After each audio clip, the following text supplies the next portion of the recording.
नमस्ते दोस्तों। Motor winding के टूल्स के दूसरे भाग वीडियो में आपका स्वागत है। टूल्स के बारे में हम लगातार जानकारी लेते आ रहे हैं। आइए आगे बढ़ते हैं और देखते हैं कि इस वीडियो में कौन कौन से टूल्स के बारे में हमें जानकारी मिलने वाली है। पहला जो है इसको नाइफ बोलते हैं। ये आपको जैसे कि आपको भी मालूम होगा, ये कटिंग के लिए इस्तेमाल किया जाता है। एक साइड में काफ़ी शार्प रहता है और उसी साइड से कटिंग होता है। ध्यान में रहिए कि जब आप इसको इस्तेमाल करते हैं हैंडल से ही पकड़ें और ऊपर नाइफ का जो लोहे का हिस्सा है उसको टच ना करें। इसको सेंटर पंच बोलते हैं। जब मोटर को डिसमेंटल करेंगे तब उसको इस्तेमाल किया जाता है। इसको लॉन्ग नोज प्लायर कहते हैं। तो इसका जो नाक है जैसे काफ़ी लंबा है, इसलिए इसको लॉन्ग नोज प्लायर कहा जाता है। इससे आप कभी कोई खड्डे में अगर कोई स्क्रू गिर गया है उसको निकालना है या फिर कुछ पकड़ के काम करना है तो उसके लिए भी आप इसको इस्तेमाल कर सकते हैं। तो इसमें ध्यान में रखिए कि इसके अंदर हाथ न लगाएं। इसके बाद ये हेवी ड्यूटी स्क्रू ड्राइवर होता है। आपने और भी स्क्रू ड्राइवर्स पहले भी देखे हैं, अब उनके जैसा ही ये भी स्क्रू ड्राइवर है। इसका साइज़ जो है काफ़ी बड़ा रहता है और ये इंसुलेटेड भी रहता है ताकि आप कभी भी बिजली के साथ काम करते हैं तो गलती से अगर आपका हाथ लोहे के पोर्शन में टच हो तो शॉक नहीं होना चाहिए, इसलिए इंसुलेशन भी दिया जाता है। इसको आप पाइप स्पैनर कहते हैं। पाइप जैसी बनी हुई है और उसके साइड में हेक्सागोनल एंड दिए गए हैं। इसको खड्डे के अंदर जो जैसे नट्स या बोल्ट्स वगैरह रहते हैं उसको खोलने के लिए आप इसको इस्तेमाल कर सकते हैं। इसको हम वायर गेज कहते हैं। वायर गेज बेसिकली वायर का जो थिकनेस है यानी कि मोटाई जो है उसको नापने के लिए इस्तेमाल किया जाता है। इसमें अलग अलग नाप आपको दिख रहे होंगे सामने। तो हम जब वाइंडिंग निकालते हैं तो उस वायर का नाप लेंगे और उसके बाद उसी थिकनेस का जो वायर है उसमें फिर से बिठाना ज़रूरी है। तो वाइंडिंग डेटा निकालने के लिए भी आप इसको इस्तेमाल करेंगे। इसको हम सिजर्स बोलते हैं यानी कि कैंची। किसी भी चीज़ तार वार को काटने के लिए इस कैंची को इस्तेमाल किया जाता है। अब इस इंसुलेशन पेपर काटने के लिए भी इस सिजर्स का इस्तेमाल किया जाता है। इसको हम मैलेट बोलते हैं। मैलेट जैसे आप देख सकते हैं नीचे वुडन हैंडल रहता है और ऊपर के जो दोनों साइड में नायलॉन के बुश जैसे लगे रहते हैं। ये किस लिए इस्तेमाल होता है? जब आप वाइंडिंग करते हैं तारों पे, अगर जब भी कुछ काम करना होता है, तारों को ठोकना होता है, तो आप लोहे के हथौड़े से करेंगे तो वाइंडिंग ख़राब होने का चांसेस है।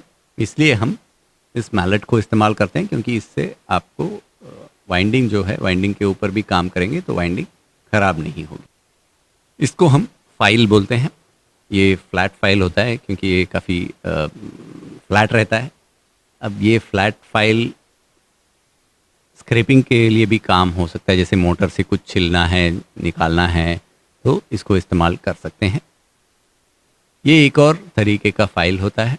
ये सारे फाइल्स एक तो छिलने के लिए काम आते हैं और दूसरा ये फाइल से हम स्क्रबिंग भी कर सकते हैं। आप इसमें देख रहे हैं बारीकी से, आपको थोड़े से इसमें दाने दाने जैसे लग रहे होंगे। ये उठे हुए भाग हैं, इससे आप स्क्रबिंग कर सकते हैं, जिससे किसी के ऊपर अगर छीलना है तो इसको इस्तेमाल कर सकते हैं। ये इसको भी कटर बोलते हैं। ये एडजस्टेबल कटर होता है। इससे कोई तार वगैरह काटने के लिए इस्तेमाल करते हैं। ये इसको एडजस्ट भी कर सकते हैं, आप उसमें देख सकते हैं आगे पीछे करके, उस हिसाब से आप साइज एडजस्ट करके कटिंग कर सकते हैं। इसको पाइप रेंच कहते हैं। पाइप रेंच जो है जब मोटर वगैरह घुमाने के लिए होता है, मोटर्स में गियर वाले मोटर्स आते हैं, उसको घुमाना है तो ये पाइप रेंच का इस्तेमाल किया जाता है। ये पाइप रेंच में ये बोल्ट जो है इसको घुमाने से ये जो सामने वाला जो पोर्शन, ऊपर वाला जो पोर्शन है वो ऊपर नीचे होगा और डायामीटर के हिसाब से आप इसको ऊपर या नीचे, पाइप का डायामीटर के हिसाब से इसको ऊपर नीचे करके उसको लगा के आप खोल सकते हैं। जैसे आप देख रहे हैं अब ये बड़ा हो गया है। अब ये साइज़ अलग अलग करके आप पाइप्स वगैरह को खोल सकते हैं। ये ग्रीज होता है, आपको मालूम होगा। ग्रीज जैसे मोटर के अंदर पार्ट्स हैं, बेयरिंग में लगाना है, कहीं भी थोड़ा सा उसमें फ्लेक्सिबिलिटी के लिए स्मूथनेस के लिए इसको इस्तेमाल करेंगे। ये ऑयल कैन है, इसको दबाने से इसमें से तेल निकलता है। ये भी जब मोटर वाइंडिंग करते हैं, बैरिंग वगैरह में अगर लगाना होगा पंखे में, मोटर में, उसके इसलिए इस्तेमाल करते हैं। इसको माइक्रोमीटर कहते हैं। इससे भी तारों का जो थिकनेस है, मोटाई है, उसको नापा जाता है।